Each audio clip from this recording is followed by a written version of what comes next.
أعوذ بالله من الشيطان الرجيم.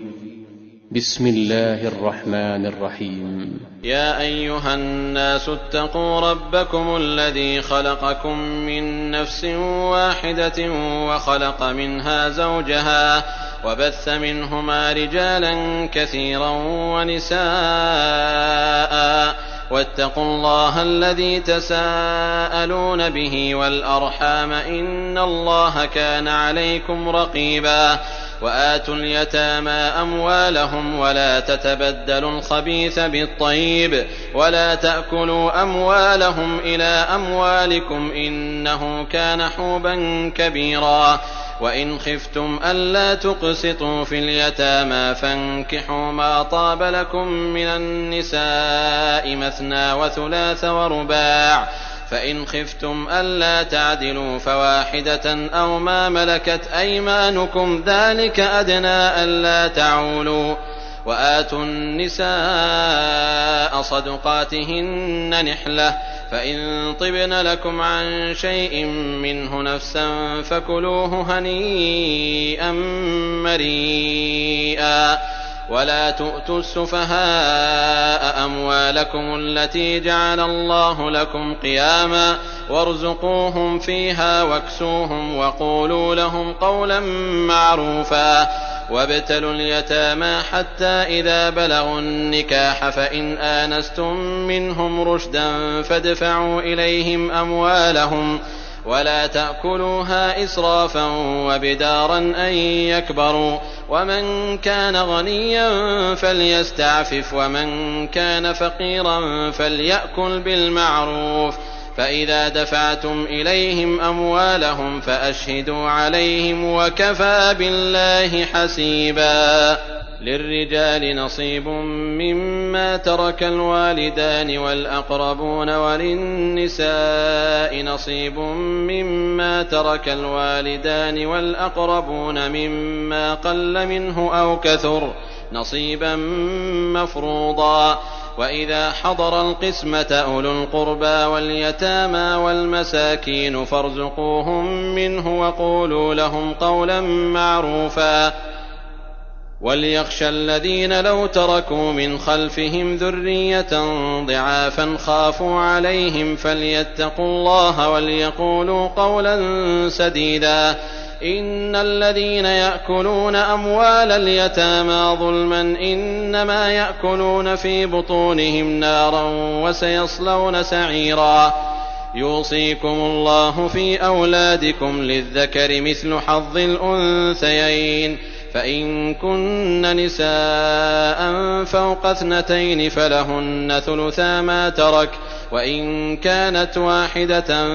فلها النصف ولأبويه لكل واحد منهما السدس مما ترك إن كان له ولد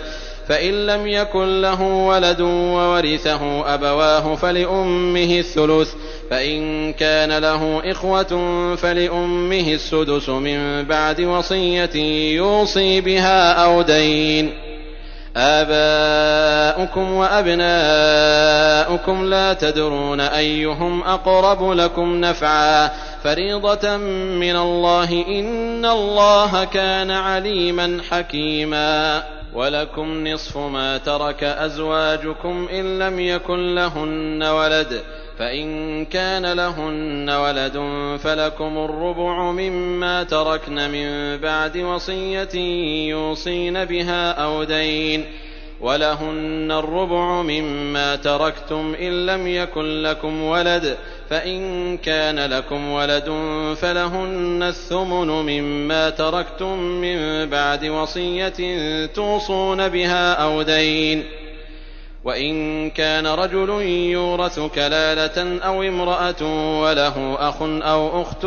فلكل واحد منهما السدس فإن كانوا أكثر من ذلك فهم شركاء في الثلث من بعد وصية يوصى بها أو دين غير مضار وصية من الله والله عليم حليم. تلك حدود الله ومن يطع الله ورسوله يدخله جنات تجري من تحتها الأنهار خالدين فيها وذلك الفوز العظيم. ومن يعص الله ورسوله ويتعد حدوده يدخله نارا خالدا فيها وله عذاب مهين.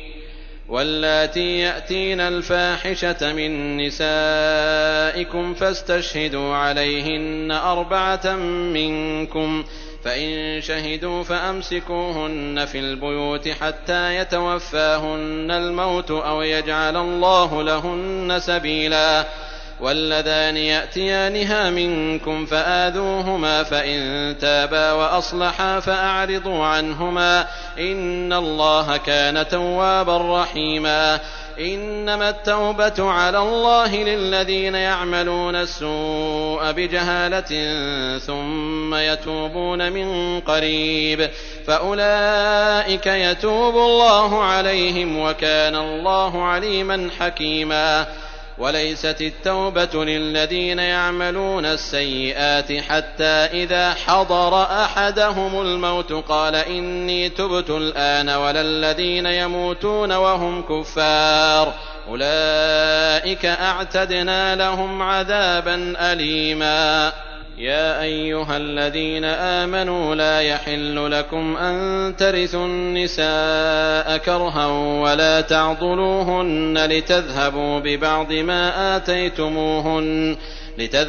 ببعض ما آتيتموهن إلا أن يأتين بفاحشة مبينة، وعاشروهن بالمعروف. فإن كرهتموهن فعسى أن تكرهوا شيئا ويجعل الله فيه خيرا كثيرا. وإن أردتم استبدال زوج مكان زوج وآتيتم إحداهن قنطارا فلا تأخذوا منه شيئا، أتأخذونه بهتانا وإثما مبينا. وكيف تأخذونه وقد أفضى بعضكم إلى بعض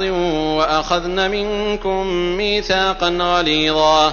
ولا تنكحوا ما نكح آباؤكم من النساء إلا ما قد سلف، إنه كان فاحشة ومقتا وساء سبيلا. حرمت عليكم أمهاتكم وبناتكم وأخواتكم وعماتكم وخالاتكم وبنات الأخ وبنات الأخت وأمهاتكم اللاتي أرضعنكم وأخواتكم من الرضاعة وأمهات نسائكم وربائبكم اللاتي في حجوركم من نسائكم اللاتي دخلتم بهن، فإن لم تكونوا دخلتم بهن فلا جناح عليكم، وحلائل أبنائكم الذين من أصلابكم، وأن تجمعوا بين الأختين إلا ما قد سلف، إن الله كان غفورا رحيما. والمحصنات من النساء إلا ما ملكت أيمانكم كتاب الله عليكم، وأحل لكم ما وراء ذلكم أن تبتغوا بأموالكم محصنين غير مسافحين، فما استمتعتم به منهن فآتوهن أجورهن فريضة، ولا جناح عليكم فيما تراضيتم به من بعد الفريضة، إن الله كان عليما حكيما. ومن لم يستطع منكم طولا أن ينكح المحصنات المؤمنات فمما ملكت أيمانكم من فتياتكم المؤمنات، والله أعلم بإيمانكم بعضكم من بعض، فانكحوهن بإذن أهلهن وآتوهن أجورهن بالمعروف محصنات غير مسافحات ولا متخذات أخدان، فإذا أحصن فإن أتين بفاحشة فعليهن نصف ما على المحصنات من العذاب، ذلك لمن خشي العنة منكم، وأن تصبروا خير لكم، والله غفور رحيم. يريد الله ليبين لكم ويهديكم سنن الذين من قبلكم ويتوب عليكم، والله عليم حكيم. والله يريد أن يتوب عليكم ويريد الذين يتبعون الشهوات أن تميلوا ميلا عظيما. يريد الله أن يخفف عنكم وخلق الإنسان ضعيفا. يا أيها الذين آمنوا لا تأكلوا أموالكم بينكم بالباطل إلا أن تكون تجارة عن تراض منكم، ولا تقتلوا أنفسكم إن الله كان بكم رحيما. ومن يفعل ذلك عدوانا وظلما فسوف نصليه نارا وكان ذلك على الله يسيرا. إن تجتنبوا كبائر ما تنهون عنه نكفر عنكم سيئاتكم وندخلكم مدخلا كريما. ولا تتمنوا ما فضل الله به بعضكم على بعض، للرجال نصيب مما اكتسبوا وللنساء نصيب مما اكتسبن، واسألوا الله من فضله إن الله كان بكل شيء عليما. ولكل جعلنا موالي مما ترك الوالدان والأقربون والذين عقدت أيمانكم فآتوهم نصيبهم إن الله كان على كل شيء شهيدا. الرجال قوامون على النساء بما فضل الله بعضهم على بعض وبما أنفقوا من أموالهم، فالصالحات قانتات حافظات للغيب بما حفظ الله. واللاتي تخافون نشوزهن فعظوهن واهجروهن في المضاجع واضربوهن، فإن أطعنكم فلا تبغوا عليهن سبيلا إن الله كان عليا كبيرا. وإن خفتم شقاق بينهما فابعثوا حكما من أهله وحكما من أهلها إن يريدا إصلاحا يوفق الله بينهما إن الله كان عليما خبيرا. واعبدوا الله ولا تشركوا به شيئا وبالوالدين إحسانا وبذي القربى واليتامى والمساكين والجار ذي القربى والجار الجنب والصاحب بالجنب وابن السبيل وما ملكت أيمانكم إن الله لا يحب من كان مختالا فخورا. الذين يبخلون ويأمرون الناس بالبخل ويكتمون ما آتاهم الله من فضله وأعتدنا للكافرين عذابا مهينا. والذين ينفقون أموالهم رئاء الناس ولا يؤمنون بالله ولا باليوم الآخر ومن يكن الشيطان له قرينا فساء قرينا. وماذا عليهم لو آمنوا بالله واليوم الآخر وأنفقوا مما رزقهم الله وكان الله بهم عليما. إن الله لا يظلم مثقال ذرة وإن تك حسنة يضاعفها ويؤت من لدنه أجرا عظيما. فكيف إذا جئنا من كل أمة بشهيد وجئنا بك على هؤلاء شهيدا. يومئذ يود الذين كفروا وعصوا الرسول لو تسوى بهم الأرض ولا يكتمون الله حديثا. يا أيها الذين آمنوا لا تقربوا الصلاة وأنتم سكارى حتى تعلموا ما تقولون ولا جنبا إلا عابري سبيل حتى تغتسلوا وإن كنتم مرضى أو على سفر أو جاء أحد منكم من الغائط أو لامستم النساء أو لامستم النساء فلم تجدوا ماء فتيمموا صعيدا طيبا فامسحوا بوجوهكم وأيديكم إن الله كان عفوا غفورا. ألم تر إلى الذين أوتوا نصيبا من الكتاب يشترون الضلالة ويريدون أن تضلوا السبيل والله أعلم بأعدائكم وكفى بالله وليا وكفى بالله نصيرا. من الذين هادوا يحرفون الكلم عن مواضعه ويقولون سمعنا وعصينا واسمع غير مسمع وراعنا ليا بألسنتهم وطعنا في الدين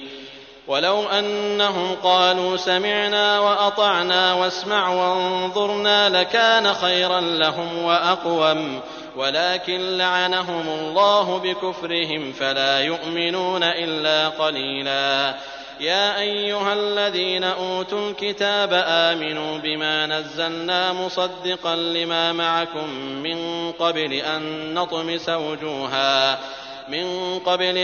نطمس وجوها فنردها على أدبارها أو نلعنهم كما لعنا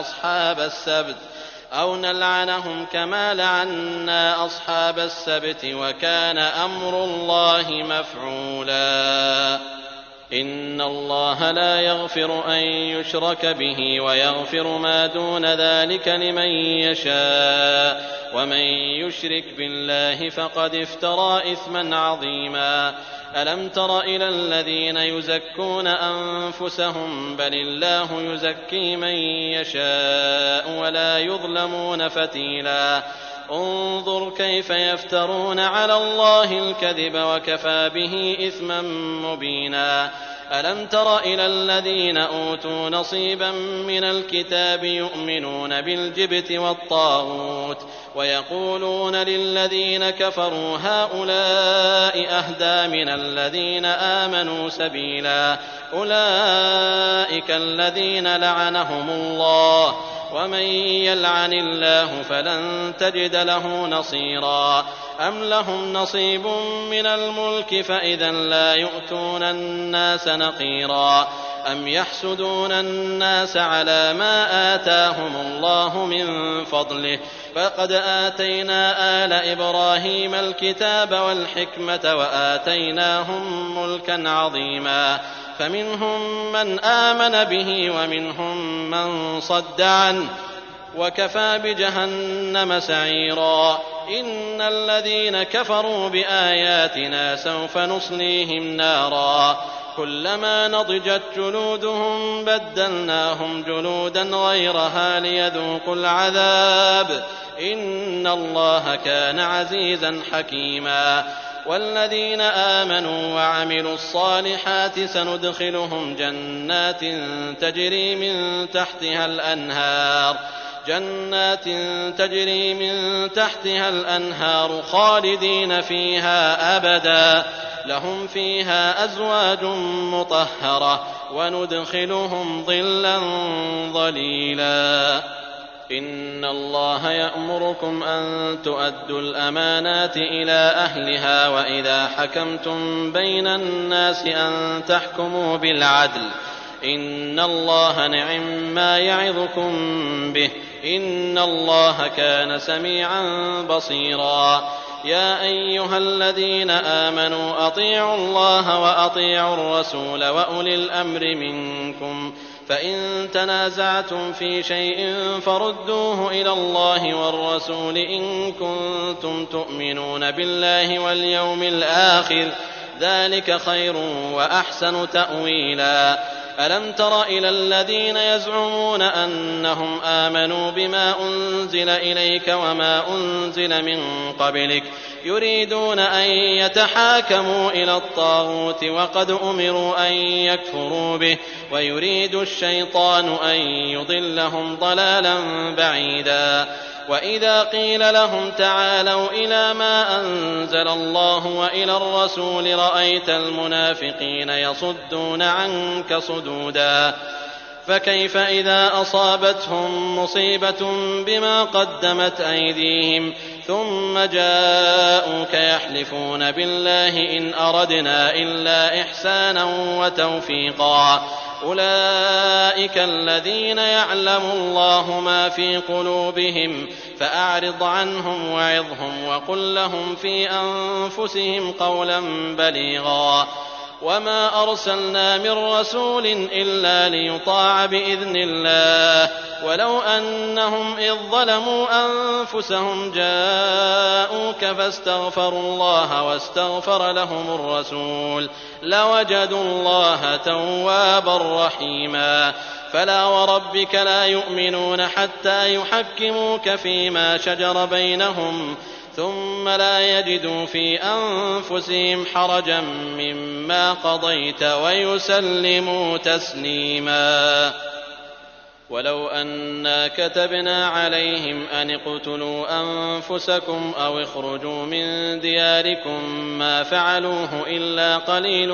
منهم ولو أنهم فعلوا ما يوعظون به لكان خيرا لهم وأشد تثبيتا وإذا لآتيناهم من لدنا أجرا عظيما ولهديناهم صراطا مستقيما ومن يطع الله والرسول فأولئك مع الذين أنعم الله عليهم من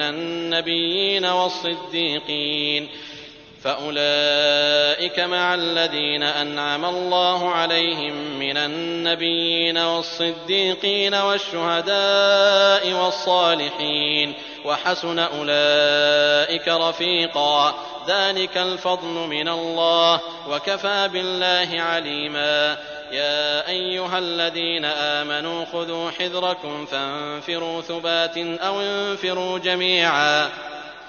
وإن منكم لمن ليبطئن فإن أصابتكم مصيبة قال قد أنعم الله علي إذ لم أكن معهم شهيدا ولئن أصابكم فضل من الله ليقولن كأن لم تكن بينكم وبينه مودة يا ليتني كنت معهم فأفوز فوزا عظيما فليقاتل في سبيل الله الذين يشرون الحياة الدنيا بالآخرة ومن يقاتل في سبيل الله فيقتل أو يغلب فسوف نؤتيه أجرا عظيما وما لكم لا تقاتلون في سبيل الله والمستضعفين من الرجال والنساء والولدان الذين يقولون ربنا أخرجنا من هذه القرية الظالم أهلها واجعل لنا من لدنك وليا واجعل لنا من لدنك نصيرا الذين آمنوا يقاتلون في سبيل الله والذين كفروا يقاتلون في سبيل الطاغوت فقاتلوا أولياء الشيطان إن كيد الشيطان كان ضعيفا ألم تر إلى الذين قيل لهم كفوا أيديكم وأقيموا الصلاة وآتوا الزكاة فلما كتب عليهم القتال إذا فريق منهم يخشون الناس كخشية الله أو أشد خشية وقالوا ربنا لم كتبت علينا القتال لولا أخرتنا إلى أجل قريب قل متاع الدنيا قليل والآخرة خير لمن اتقى ولا تظلمون فتيلا أينما تكونوا يدرككم الموت ولو كنتم في بروج مشيدة وإن تصبهم حسنة يقولوا هذه من عند الله وإن تصبهم سيئة يقولوا هذه من عندك قل كل من عند الله فما لهؤلاء القوم لا يكادون يفقهون حديثا ما أصابك من حسنة فمن الله وما أصابك من سيئة فمن نفسك وأرسلناك للناس رسولا وكفى بالله شهيدا من يطع الرسول فقد أطاع الله ومن تولى فما أرسلناك عليهم حفيظا ويقولون طاعة فإذا برزوا من عندك بيت طائفة منهم غير الذي تقول والله يكتب ما يبيتون فأعرض عنهم وتوكل على الله وكفى بالله وكيلا. أفلا يتدبرون القرآن ولو كان من عند غير الله لوجدوا فيه اختلافا كثيرا. وإذا جاءهم أمر من الأمن أو الخوف أذاعوا به ولو ردوه إلى الرسول وإلى أولي الأمر منهم لعلمه الذين يستنبطونه منهم ولولا فضل الله عليكم ورحمته لاتبعتم الشيطان إلا قليلا. فقاتل في سبيل الله لا تكلف إلا نفسك وحرض المؤمنين عسى الله أن يكف بأس الذين كفروا والله أشد بأسا وأشد تنكيلا. من يشفع شفاعة حسنة يكن له نصيب منها ومن يشفع شفاعة سيئة يكن له كفل منها وكان الله على كل شيء مقيتا. وإذا حييتم بتحية فحيوا بأحسن منها أو ردوها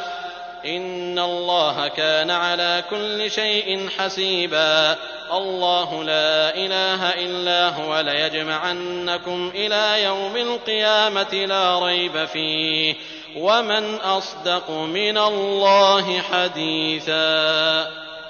فما لكم في المنافقين فئتين والله أركسهم بما كسبوا أتريدون أن تهدوا من أضل الله ومن يضلل الله فلن تجد له سبيلا. ودوا لو تكفرون كما كفروا فتكونون سواء فلا تتخذوا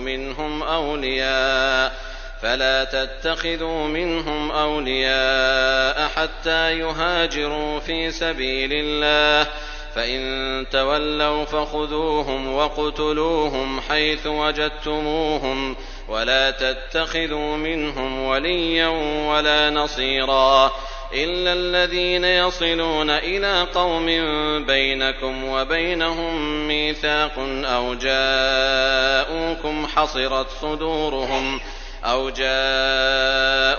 حصرت صدورهم أن يقاتلوكم أو يقاتلوا قومهم ولو شاء الله لسلطهم عليكم فلقاتلوكم فإن اعتزلوكم فلم يقاتلوكم وألقوا إليكم السلم فما جعل الله لكم عليهم سبيلا.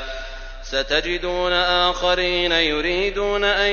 يأمنوكم ويأمنوا قومهم كلما ردوا إلى الفتنة أركسوا فيها فإن لم يعتزلوكم ويلقوا إليكم السلم ويكفوا أيديهم فخذوهم وقتلوهم حيث ثقفتموهم وأولئكم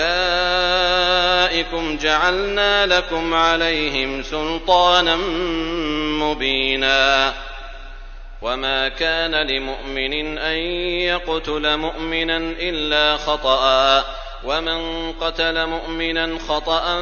فتحرير رقبة مؤمنة ودية مسلمة إلى أهله إلا أن يصدقوا فإن كان من قوم عدو لكم وهو مؤمن فتحرير رقبة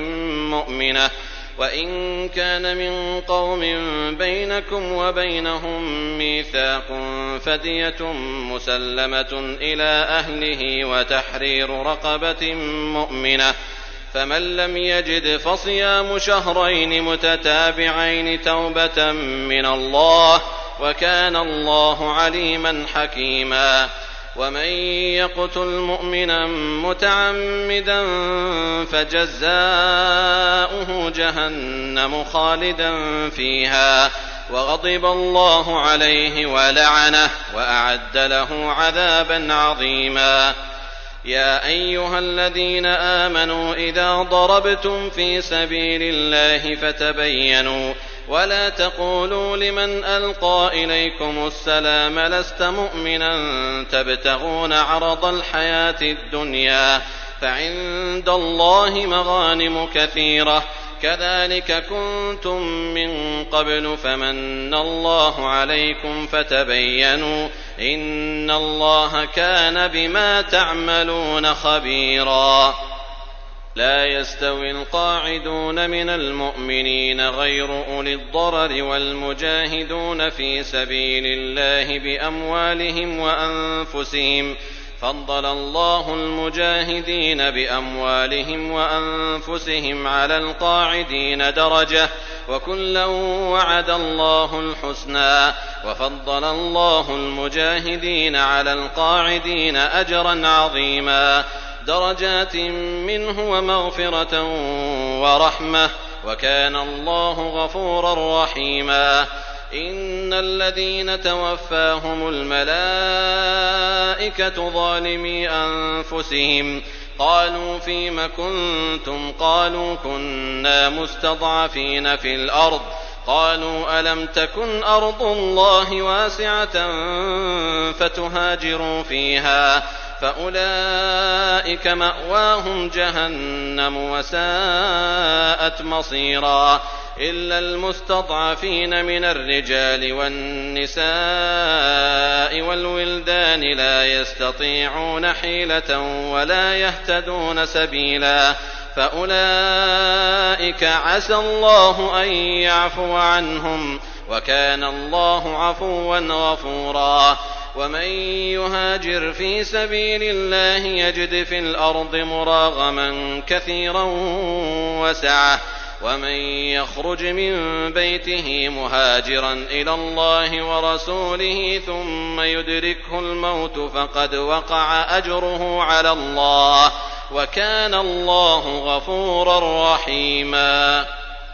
وإذا ضربتم في الأرض فليس عليكم جناح أن تقصروا من الصلاة إن خفتم أن يفتنكم الذين كفروا إن الكافرين كانوا لكم عدوا مبينا. وإذا كنت فيهم فأقمت لهم الصلاة فلتقم طائفة منهم معك وليأخذوا أسلحتهم فإذا سجدوا فليكونوا من ورائكم ولتأت طائفة أخرى لم يصلوا فليصلوا معك وليأخذوا حذرهم وأسلحتهم ود الذين كفروا لو تغفلون عن أسلحتكم وأمتعتكم فيميلون عليكم ميلة واحدة ولا جناح عليكم إن كان بكم أذى من مطر أو كنتم مرضى أن تضعوا أسلحتكم وخذوا حذركم إن الله أعد للكافرين عذابا مهينا.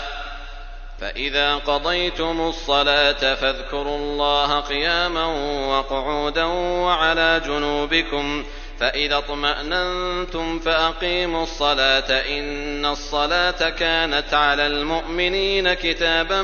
موقوتا. ولا تهنوا في ابتغاء القوم إن تكونوا تألمون فإنهم يألمون كما تألمون وترجون من الله ما لا يرجون وكان الله عليما حكيما. إنا أنزلنا إليك الكتاب بالحق لتحكم بين الناس بما أراك الله ولا تكن للخائنين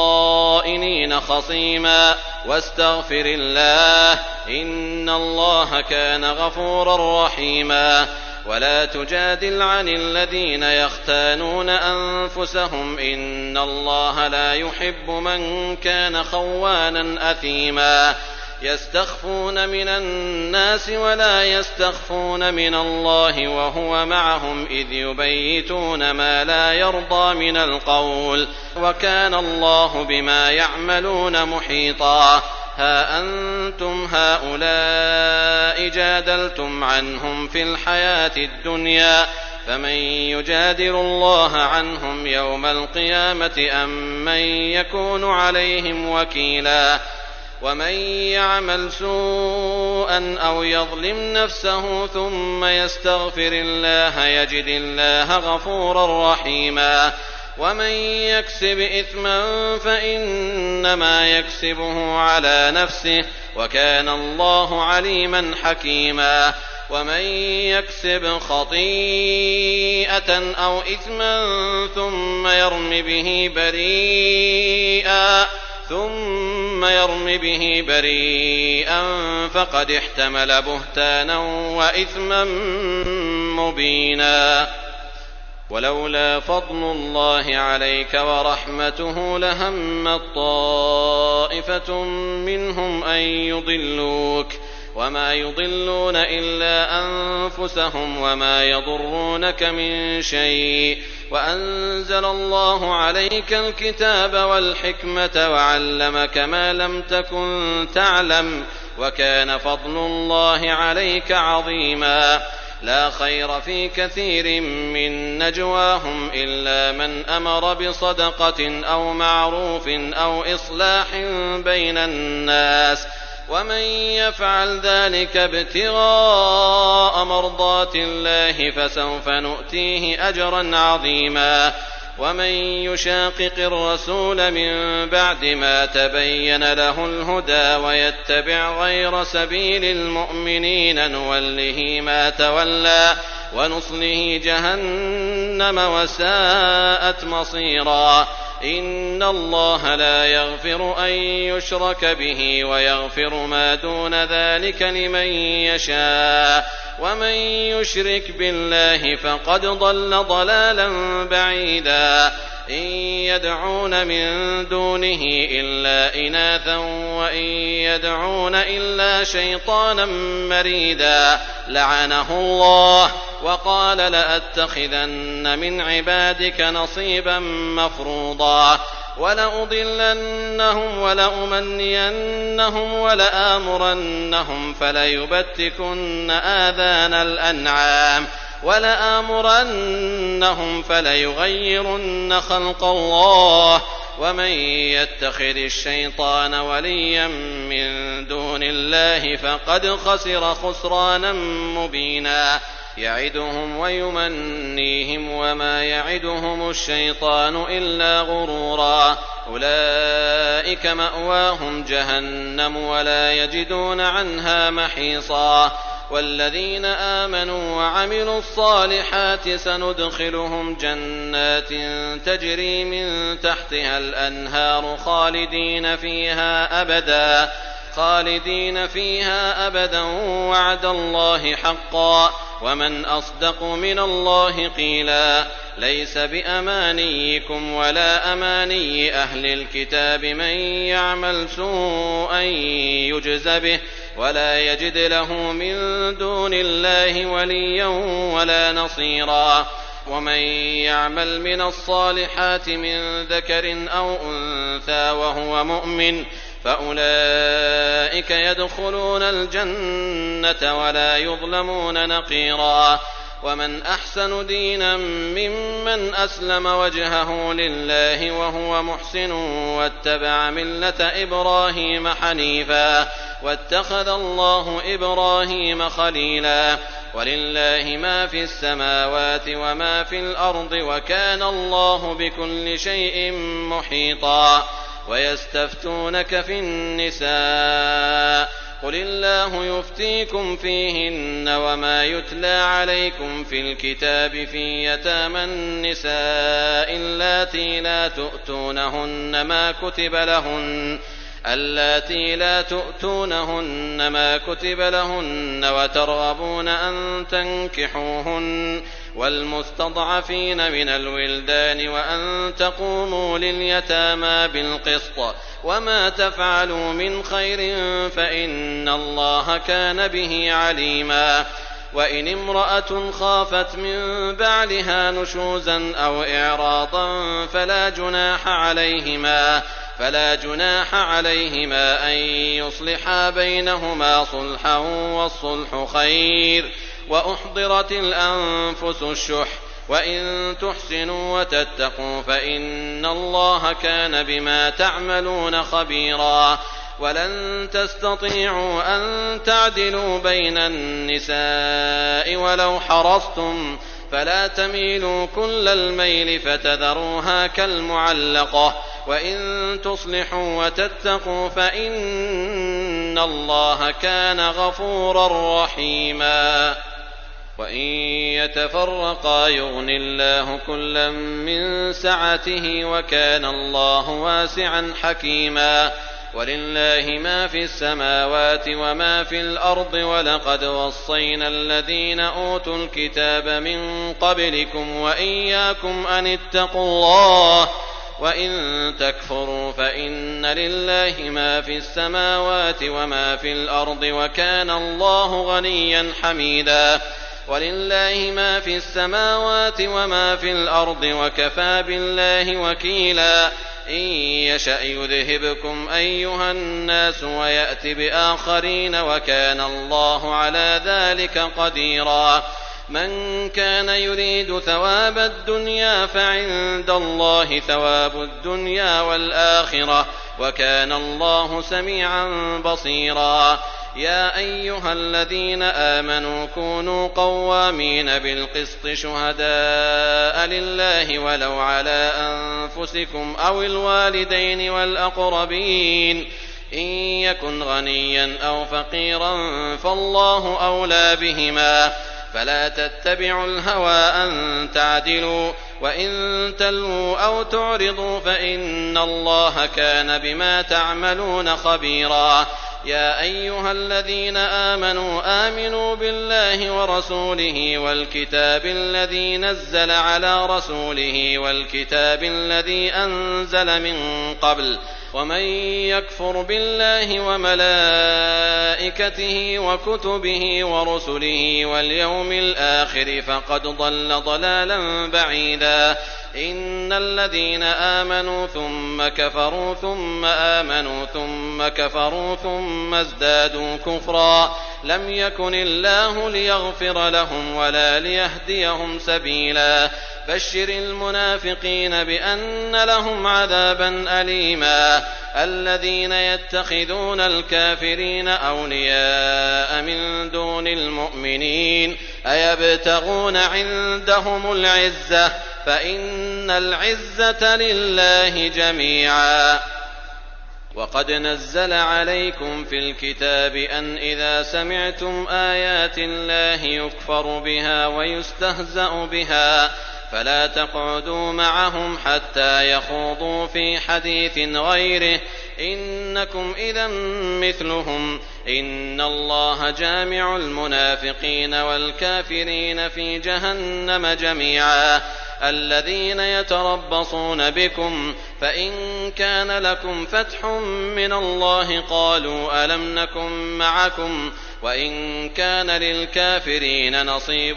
قالوا ألم نستحوذ عليكم ونمنعكم من المؤمنين فالله يحكم بينكم يوم القيامة ولن يجعل الله للكافرين على المؤمنين سبيلا إن المنافقين يخادعون الله وهو خادعهم وإذا قاموا إلى الصلاة قاموا كسى لا يراءون الناس ولا يذكرون الله إلا قليلا مذبذبين بين ذلك لا إله هؤلاء ولا إله هؤلاء ومن يضلل الله فلن تجد له سبيلا يا أيها الذين آمنوا لا تتخذوا الكافرين أولياء من دون المؤمنين أتريدون أن تجعلوا لله عليكم سلطانا مبينا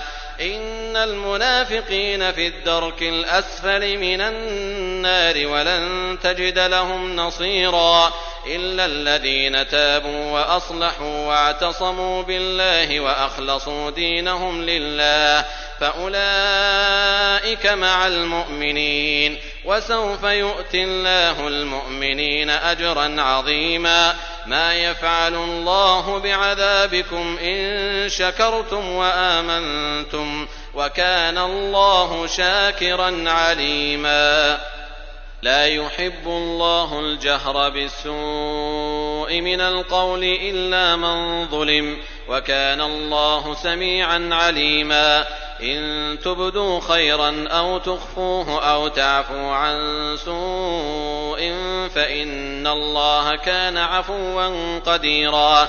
إن الذين يكفرون بالله ورسله ويريدون أن يفرقوا بين الله ورسله ويقولون نؤمن ببعض ونكفر ببعض ويريدون أن يتخذوا بين ذلك سبيلا، أولئك هم الكافرون حقا، وأعتدنا للكافرين عذابا مهينا. والذين آمنوا بالله ورسله ولم يفرقوا بين أحد منهم أولئك سوف يؤتيهم أجورهم، وكان الله غفورا رحيما. يسألك أهل الكتاب أن تنزل عليهم كتابا من السماء، فقد سألوا موسى أكبر من ذلك فقالوا أرنا الله جهرة فأخذتهم الصاعقة بظلمهم ثم اتخذوا العجل من بعد ما جاءتهم البينات فعفونا عن ذلك وآتينا موسى سلطانا مبينا. ورفعنا فوقهم الطور بميثاقهم وقلنا لهم ادخلوا الباب سجدا وقلنا لهم لا تعدوا في السبت وأخذنا منهم ميثاقا غليظا. فبما نقضهم ميثاقهم وكفرهم بآيات الله وقتلهم الأنبياء بغير حق وقولهم قلوبنا غلف بل طبع الله عليها بكفرهم فلا يؤمنون إلا قليلا. وبكفرهم وقولهم على مريم بهتانا عظيما وقولهم إنا قتلنا المسيح عيسى ابن مريم رسول الله وما قتلوه وما صلبوه ولكن شبه لهم وإن الذين اختلفوا فيه لفي شك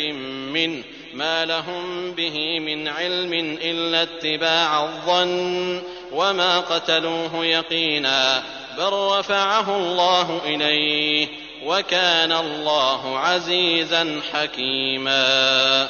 وإن من أهل الكتاب إلا ليؤمنن به قبل موته ويوم القيامة يكون عليهم شهيدا. فبظلم من الذين هادوا حرمنا عليهم طيبات أحلت لهم وبصدهم عن سبيل الله كثيرا وأخذهم الربا وقد نهوا عنه وأكلهم أموال الناس بالباطل وأعتدنا للكافرين منهم عذابا أليما. لكن الراسخون في العلم منهم والمؤمنون يؤمنون بما أنزل إليك وما أنزل من قبلك والمقيمين الصلاة والمؤتون الزكاة والمؤمنون بالله واليوم الآخر أولئك سنؤتيهم أجرا عظيما. إنا أوحينا إليك كما أوحينا إلى نوح والنبيين من بعده وأوحينا إلى إبراهيم وإسماعيل وإسحاق ويعقوب والأسباط وعيسى وأيوب ويونس وهارون وسليمان وآتينا داود زبورا ورسلا قد قصصناهم عليك من قبل ورسلا لم نقصصهم عليك وكلم الله موسى تكليما. رسلا مبشرين ومنذرين لئلا يكون للناس على الله حجة بعد الرسل وكان الله عزيزا حكيما. لكن الله يشهد بما أنزل إليك أنزله بعلمه والملائكة يشهدون وكفى بالله شهيدا. إن الذين كفروا وصدوا عن سبيل الله قد ضلوا ضلالا بعيدا. إن الذين كفروا وظلموا لم يكن الله ليغفر لهم ولا ليهديهم طريقا. إلا طريق جهنم خالدين فيها أبدا وكان ذلك على الله يسيرا. يا أيها الناس قد جاءكم الرسول بالحق من ربكم فآمنوا خيرا لكم وإن تكفروا فإن لله ما في السماوات والأرض وكان الله عليما حكيما. يا أهل الكتاب لا تغلوا في دينكم ولا تقولوا على الله إلا الحق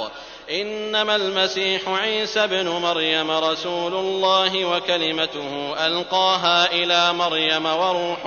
منه فآمنوا بالله ورسله ولا تقولوا ثلاثة انتهوا خيرا لكم إنما الله إله واحد سبحانه أن يكون له ولد له ما في السماوات وما في الأرض وكفى بالله وكيلا. أن يستنكف المسيح أن يكون عبدا لله ولا الملائكة المقربون ومن يستنكف عن عبادته ويستكبر فسيحشرهم إليه جميعا. فأما الذين آمنوا وعملوا الصالحات فيوفيهم أجورهم ويزيدهم من فضله وأما الذين استنكفوا واستكبروا فيعذبهم عذابا أليما ولا يجدون لهم من دون الله وليا ولا نصيرا. يا أيها الناس قد جاءكم برهان من ربكم وأنزلنا إليكم نورا مبينا. فأما الذين آمنوا بالله واعتصموا به فسيدخلهم في رحمة منه وفضل ويهديهم إليه صراطا مستقيما. يستفتونك قل الله يفتيكم في الكلالة إن امرؤ هلك ليس له ولد وله أخت فلها نصف ما ترك وهو يرثها إن لم يكن لها ولد فإن كانت اثنتين فلهما الثلثان مما ترك وإن كانوا إخوة رجالا ونساء فللذكر مثل حظ الأنثيين يبين الله لكم أن تضلوا والله بكل شيء عليم.